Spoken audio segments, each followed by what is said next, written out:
মধ্যে যারা কাজ করেছে, যদি অপরাধ করে থাকে সেটার শাস্তি হবে, অবশ্যই শাস্তি হতে হবে।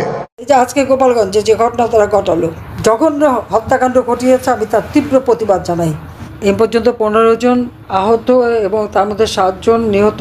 অবশ্য আবার কেউ বলছে 13 জন নিহত। সঠিক তথ্যটা এখনও আমরা পাচ্ছি, তবে 7 জন নিহত হওয়ার কথা শোনা যাচ্ছে, যেই ছাত্রদের হত্যা করেছে। যে সমস্ত ছাত্ররা হত্যা করেছে তাদের আত্মার শান্তি এবং মাগফিরাত কামনা করি। পরিবারের প্রতি আমার সহমর্মিতা জানাই, আর যারা আহত হয়েছে তাদের চিকিৎসা এবং দ্রুত আরোগ্য লাভ করতে চাই। কিন্তু এখন সে অত্যাচার চলছে, নির্যাতন চলছে। বঙ্গবন্ধু দেশ স্বাধীন না করলে আজকে কোনো জায়গা থাকতো না। এই সেনাবাহিনী তো বঙ্গবন্ধুর হাতে গড়া, আর আমি আশা পাই সেনাবাহিনীর উন্নতি করেছি। তারা দুপুরে ভাত পেত না, রুটি খেতে হতো, রুটি আর ডাল। আমি সরকারে আসার পর 96 সালে তাদের ভাতের ব্যবস্থা করে দিই, মাছ মাংসের ব্যবস্থা করে দিই, তাদের চাকরির তাদের বেতন বৃদ্ধি করা, সকলের বেতন আমি বৃদ্ধি করি। জুনিয়র অফিসাররা গাড়ি কেনা থেকে শুরু করে সব কিছু যাতে সুযোগ পায় সেই ব্যবস্থাটা আমি করে দিয়েছি, এবং আমি প্রমোশনের ব্যবস্থা করে দিই। শান্তিরক্ষা মিশনে আমরা 1 নম্বর স্থান, এটা তো আমি আসার পরেই হয়েছে। আজকে এই যে আমাদের ছাত্র হত্যা করে তারপরে তার উপর যে পাড়া দেওয়া, ঠিক 71 সালে যেভাবে পাকিস্তানি হানাদার বাহিনী যে আচরণ করেছে, সেই আচরণ আজকে যে সেনাবাহিনী করলো, এই ছবি তো আজকে বিশ্বে ছড়িয়ে গেছে। জাতিসংঘে যাবে যে নিজের দেশের মানুষের উপর এরকম টর্চার করতে পারে, জাতিসংঘ শান্তি রক্ষায় এরা কি নেবে? আর নিজের সর্বনাশ তো তারা নিজেরাই করে যাচ্ছে, এটাই তো দুর্ভাগ্যের। আর যখন এই ইউনূস বাহিনী এসে মানুষ হত্যা করলো, কুপিয়ে কুপিয়ে মানুষ মারছে, একটা মেয়ে পরীক্ষা দিতে গেছে তাকে মারছে, এরা দাঁড়িয়ে দেখছে, তখন কিছু বলেনি। তারা এখন তাদের শক্তি নাই। বঙ্গবন্ধু ভবন যখন ভাঙছে তারা দাঁড়িয়ে আছে, আর্মিকে ভুয়া ভুয়া করে গালি দিচ্ছে। আর হাসনাত তো একেবারে হাসনাত না ওয়াকার স্লোগানই দিয়ে দিল, এতে তাদের আত্মসম্মানে লাগে না। আর গোপালগঞ্জে যে ছাত্র হত্যা করে, সবথেকে বেশি উন্নয়ন তো আমি করে দিয়েছি। আজকে সাংবাদিকদের জন্য যত রকমের সহযোগিতা আমি সরকারি থাকতে করেছি, কিন্তু যারা বেসরকারি চাকরি করে সেখানে তো আমাদের খুব বেশি এটা করার থাকে না। তারপরেও বেসরকারি পত্রপত্রিকা যাতে চলতে পারে তার জন্য যা যা করার আমি তো দিয়েছি সেটা।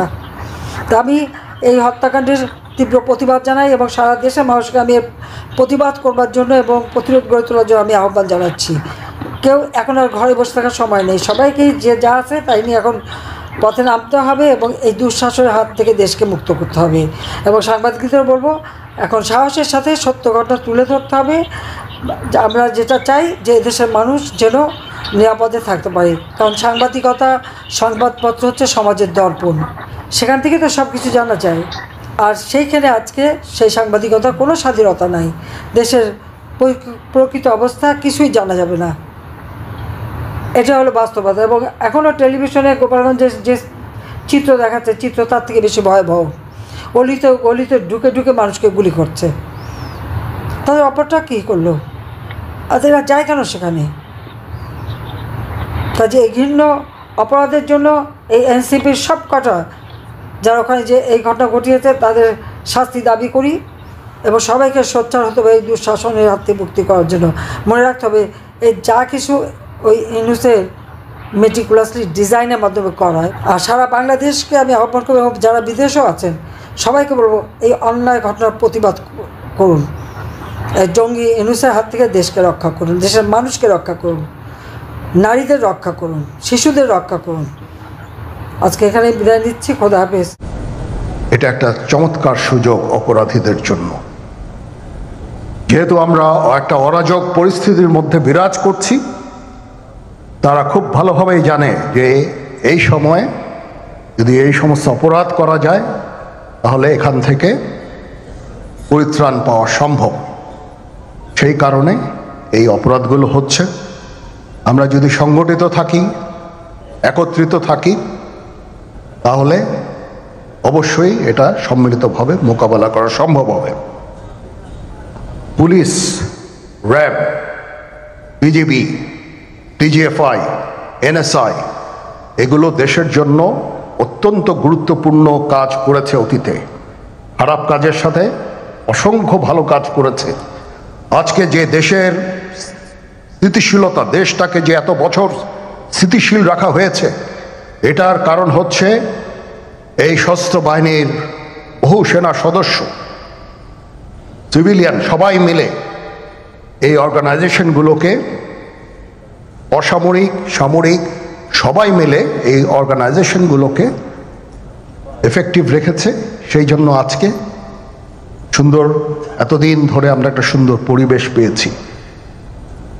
এর মধ্যে যারা কাজ করেছে, যদি অপরাধ করে থাকে সেটা শাস্তি হবে, অবশ্যই শাস্তি হতে হবে, না হলে এই জিনিস আবার ঘটবে।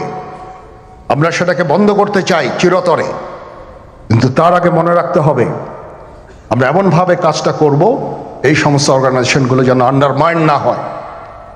আজকে পুলিশ সদস্য কাজ করছে না, এটা বিশাল বড় কারণ হচ্ছে অনেকের বিরুদ্ধে মামলা, অনেকে জেলে। RAB, BGB, DGFI, NSI panicked. বিভিন্ন দোষারোপ, গুম খুন খুন ইত্যাদি তদন্ত চলছে। অবশ্যই তদন্ত হবে, দোষীদের বিচারের আওতায় আনতে হবে। এমনভাবে কাজটা করতে হবে যেন এই অর্গানাইজেশনগুলো আন্ডারমাইন না হয়।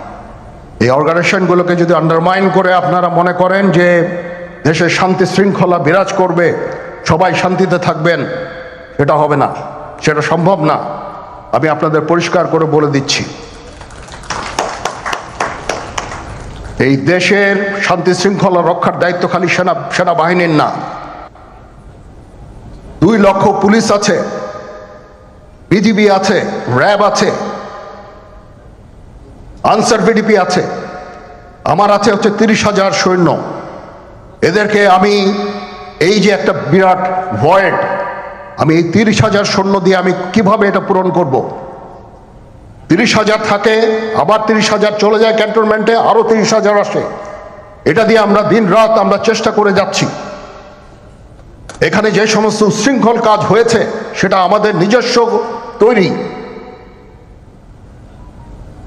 এটা আমাদের নিজস্ব ম্যানুফ্যাকচার, আমরা নিজস্ব এইগুলো তৈরি করেছি। এই বিপরীতমুখী কাজ করলে এসে কখনো শান্তি শৃঙ্খলা আসবে না, এই জিনিসটা আপনাদের মনে রাখতে হবে। ভিশনের ফুলঝুরি মেগা অফারে ফ্রিজ কিনলেই পাচ্ছেন 16 পিসের আকর্ষণীয় গিফট বক্স একদম ফ্রি। আজকে একটা বেদনা বিধুর দিবস।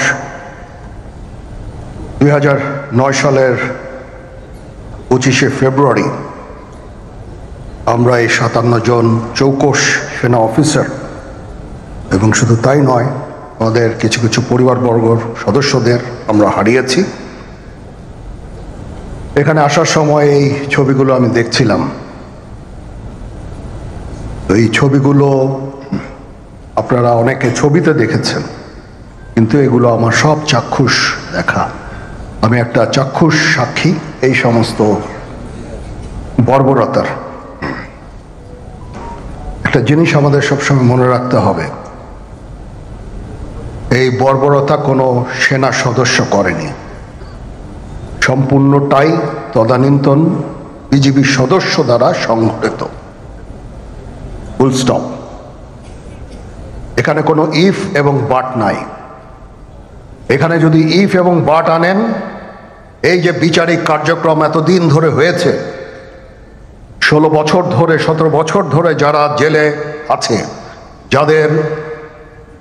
যারা কনভিক্টেড, সেই বিচারিক প্রক্রিয়া ব্যাহত হবে। এই জিনিসটা আমাদের খুব পরিষ্কার করে মনে রাখা প্রয়োজন। এই বিচারিক প্রক্রিয়াকে নষ্ট করবেন না। যে সমস্ত সদস্য শাস্তি পেয়েছে তারা শাস্তি পাওয়ার যোগ্য। এখানে কোনো রাজনৈতিক নেতৃবৃন্দ এর মধ্যে উপস্থিত ছিল কিনা, ইনভলভ ছিল কিনা, বাইরের কোনো শক্তি এর মধ্যে ইনভলভ ছিল কিনা, সেটার জন্য কমিশন করা হয়েছে। কমিশনের চেয়ারম্যান এখানে আছেন, উনি এটা বের করবেন এবং আপনাদের জানাবেন। বটম লাইন হচ্ছে যে এই সমস্ত আমাদের এই চৌকস সেনা সদস্য যারা প্রাণ হারিয়েছেন, তারা প্রাণ হারিয়েছেন তদানীন্তন বিডিআর সদস্যদের গুলিতে। আমরা নিজেরা এই সমস্ত জিনিস নিয়ে অনেক ভিন্ন মত পোষণ করছি। কেউ কেউ এই জিনিসটাকে ভিন্ন খাতে প্রবাহিত করার চেষ্টা করছি। সেটা আমাদের জন্য মঙ্গলজনক হবে না। আজকে যদি আমার যে উপদেশ আমি কিছু দিয়ে যাব, সেটা যদি আপনারা গ্রহণ করেন, আপনারা লাভবান হবেন, আমি এটা আপনাদের নিশ্চিত করছি। আমরা নিজেরা ভেদাভেদ সৃষ্টি না করি, আমরা নিজেরা ইউনাইটেড থাকি। আমাদের মধ্যে যদি কোনো সমস্যা থেকে থাকে, কোনো ব্যত্যয় থেকে থাকে, কোনো গ্রিভান্সেস থেকে থাকে, সেটা আমরা আলোচনার মাধ্যমে সমাধান করব। এটার জন্য ডানে বায়ে দৌড়িয়ে কোনো লাভ হবে না, নিজের ক্ষতি ছাড়া কোনো লাভ হবে না। আমি আপনাদের এই জিনিসটা নিশ্চিত করে দিচ্ছি। কিছু কিছু সদস্যদের দাবি যে তারা 2009 সাল থেকে আজ পর্যন্ত বিভিন্ন শাস্তি পেয়েছেন। কেউ কেউ দায়ী করছেন যে তারা অযাচিতভাবে শাস্তি পেয়েছেন। সেটার জন্য আমি একটা বোর্ড করে দিয়েছি, একজন লেফটেন্যান্ট জেনারেল সেই বোর্ডের সদস্য। প্রথম ফেজে 51 জন সদস্যর ব্যাপারে আমার কাছে রিকমেন্ডেশন নিয়ে এসেছে। তার রিকমেন্ডেশনের অধিকাংশই আমি গ্রহণ করেছি এবং আরও বেশি আমি দিয়েছি। নেভি এয়ারফোর্সও তাদের এই কার্যক্রম চালিয়ে যাচ্ছে। আমার স্ট্যান্ড পয়েন্ট হচ্ছে, যদি কেউ অপরাধ করে থাকে সেটার জন্য কোনো ছাড় হবে না, বিন্দু মাত্র ছাড় নাই। আমি আপনাদের পরিষ্কার করে দিচ্ছি, it is a discipline force. Discipline ফোর্সকে ডিসিপ্লিন থাকতে দেন। আজকে এই যে দেশের ক্রান্তি লগ্নে সমস্ত বাহিনী, সমস্ত অর্গানাইজেশন বিপর্যস্ত হয়ে পড়েছে। খালি সেনাবাহিনী টিকে আছে, বিমান বাহিনী টিকে আছে, নৌবাহিনী টিকে আছে। কেন? Because of discipline. তারপরেও আমি আমার অফিসারকে আদেশ দিয়েছি, যদি সামান্যতম কোনো সন্দেহের অবকাশ থাকে, কোনো কার বিরুদ্ধে যেই অ্যাকশন নেওয়া হয়েছে, অপরাধী কিনা যদি সামান্য কোনো সন্দেহের অবকাশ থাকে, সেটা তাদের ফেভারে যাবে। এটা হচ্ছে আমার ঢালাও নির্দেশ। সেই হিসাবে বিভিন্ন প্রস্তাব আমার কাছে এসেছে। কোনো কোনো প্রস্তাবে আমি আরও আমার নিজে থেকে যোগ করে আরও বেশি আমি দিয়েছি।